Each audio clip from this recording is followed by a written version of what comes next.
All right, so here's a couple quick tips. I'm fixing to mold my Boba Fett, and this helmet is about 1/4 inch thick or thicker, and even then it will still flex or bow slightly.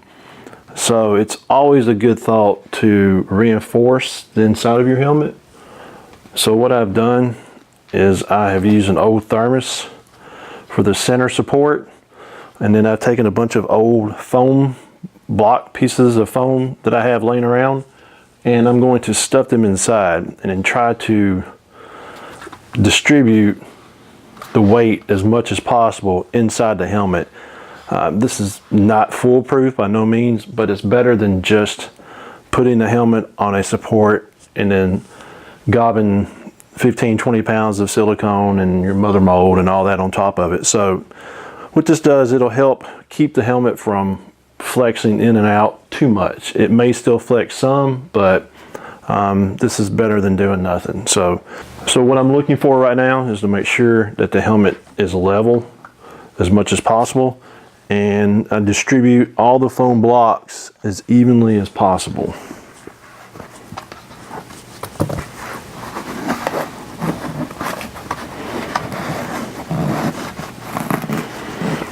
And I try to fill all the voids as much as possible without compromising, actually pushing out too much on the helmet. All right, so what I'm doing right now is I've gotten this pretty level as far as that's concerned all the way around, and I have to leave a little room for the clay. And what you want to do is you want to make a clay skirt, especially on a helmet that's essentially round like this. It has a nice clean bottom. What I'm going to do is I'm going to essentially just push the clay and make a border. And what that border will do is it will create the lip. It will create a lip. And what that lip will do, it will give you a gauge on how thick your helmet is at the time that you're casting it. If you don't have this lip, the resin has nothing to back up to fill up, to give you the thickness of the helmet. So by doing this lip, you create basically like a border or a dam right here. And as you're slush casting it, you'll see as the resin starts to build out and be even with the wall that you made. So you'll know within, however you set it up, about 1/4 inch-ish or 3/8, you'll know how thick or thin your cast is as you're casting it. So you'll know to concentrate on one side or the other to make sure you have that even cast. And it's also good to have that extra room. As you can see, all the little drip marks when you're roto casting it, you need that lip. If not, it's constantly going to keep falling on the floor, on your clothes, whatever. You're just going to end up wasting a lot. But if you have that nice border or lip, it will actually keep some of that resin in the helmet. In general, it's just a really good idea to have that cushion. So it allows you to be able to use that extra material in case you have a thin spot that you can wipe it away and then place it wherever you need to. A lot of times the key slots on the Boba Fett, they tend to get thin. So sometimes you'll have to actually take a layer that still hasn't quite set and maybe rub it on a spot or two to where you see there may be some thin marks. But anyway, it's always good to have that border. Okay, so what I'm doing now is I'm going to create my clay border. All I've used is, I think I got this from the Hobby Lobby. It's a mono clay, Nara, and it comes in packs like this, just little clay packs. And what I do is I take my cutting wire and I just simply slice them in half. And it's pretty much the right thickness for me as far as how tall of a dam I want to make, or the border. So after I've cut several of these in half, what I'll do is I'll just come right here and maybe about 1/3 of the way into it ish. Just start pinching it, because the clay is kind of soft and it's the type that doesn't dry, so you don't have to worry about being in a hurry or anything like that. But what you want to do is you want to make sure that you push it into the helmet really well so it will stick and it won't fall off as soon as you start getting, you know, the skirt all the way around it, because each one of these pieces you're going to have to tie them into each other, so you don't want it to get wobbly, flobbly, or whatever. And as you're doing this, your helmet may have thick or thin spots. This is probably 3/8 at the thickest, and right here it may be 1/8 of an inch, 3/16. So I can adjust that with the clay. I can actually fill in clay to make it thicker, or push the clay over to the edge to make to thin it out where it's too thick. But honestly, even though it may be thick as far as the mold's concerned, it doesn't matter. That doesn't mean when you're casting it you have to make it that thick. What it does is it allows that resin, it gives it enough area that it can back up to it, so you can help control how thick it's going to be. All right, so what I'm doing here is I'm blending these two pieces together. Now, mind you, this doesn't have to be pretty. All you're doing here is just creating something for the silicone to back up against too, and to give a definition of the edge of your helmet as far as the thickness. The smoother it is, the cleaner the edges, the easier your mold will release.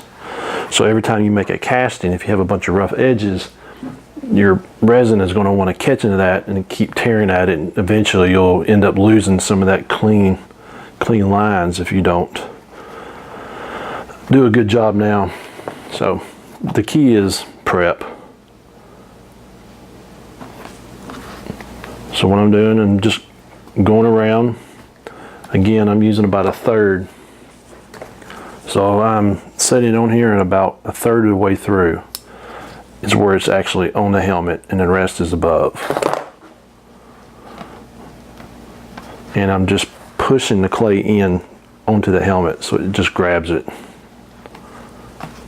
And then I'll come back in a minute and blend in these edges, the ends where they butt up.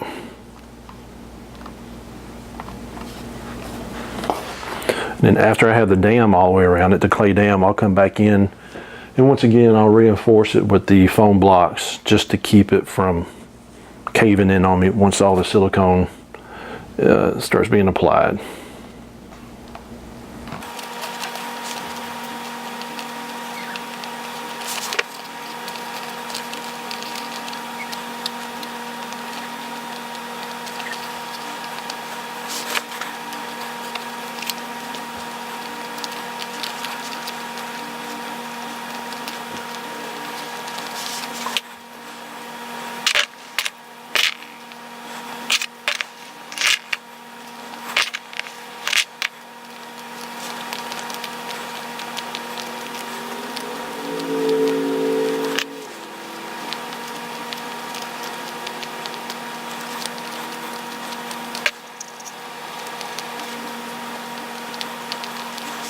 Okay, so what I've done here, I've now gotten my clay dam all the way around, or skirt, whatever you want to call it.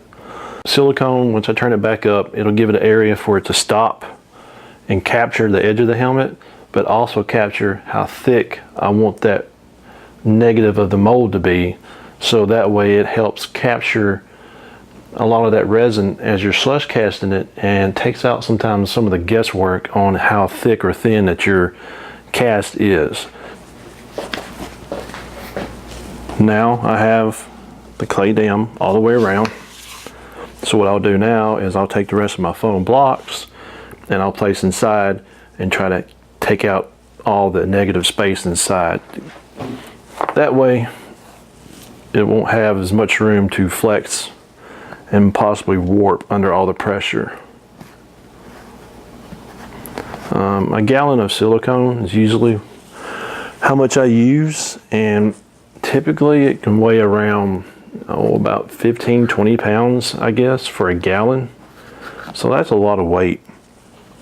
And a lot of times I tend to do this during the day and then let the silicone sit up overnight before I actually put the mother mold on it. So that's a lot of time that weight is just sitting there stressing everything that it's on. The good thing is the silicone doesn't typically stick to the foam that well, so you can reuse all this. I just use new clay blocks just to give you an idea of what I do and how I do it. But I have several bags of the clay I use or reuse. Obviously I try to reuse as much as possible for as long as possible. Now sometimes doing this, you end up inadvertently pushing on your clay, so you may have to go back and readjust it some. But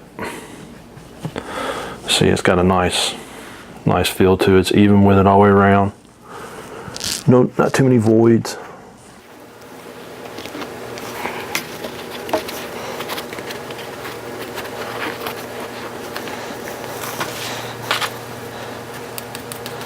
Alright, so this will be a good time to just kind of spin it around. Make sure you don't have any gaps. And if you do, just push it to the helmet. Try to smooth it off as best you can. The smoother it is, the less there is for the silicone to hang on and make it that much harder to release it after you finish casting.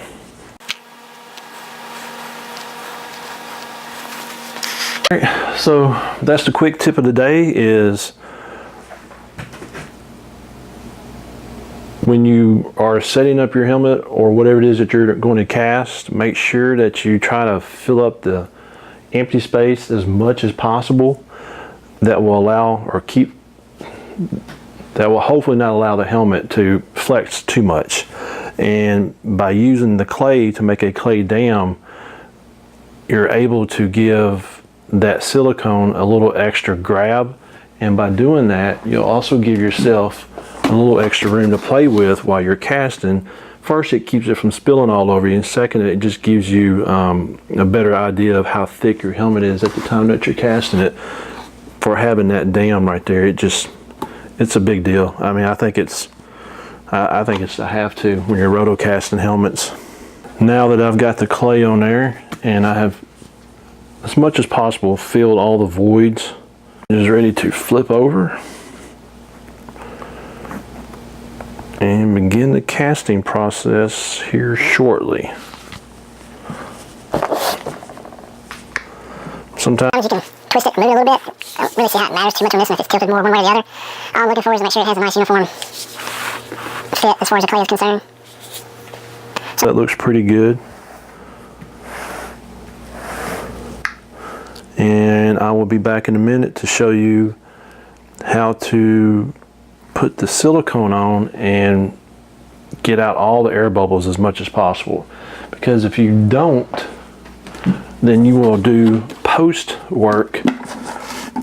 If you can see the blue, this is RTV silicone where I had to go back and fix air bubbles that create big open voids once you have popped your mold off your master. I had to go back and fix this one, even though if you have just cast a helmet and you've noticed that the mold has air bubbles in there, it doesn't mean that doesn't mean that the mold is ruined. As you can see right here, I used RTV silicone, and that, I think, see, I have 10, 20, 30, 40, 50, 60, 70, I have 71 pulls. 71 pulls out of this helmet, and I fixed that as soon as I removed the silicone mold and I realized that the air bubbles are there. Of course, I use the RTV silicone because it really, some of those are heat sensitive or heat tolerant, which is perfect for this because these get pretty hot when they're curing.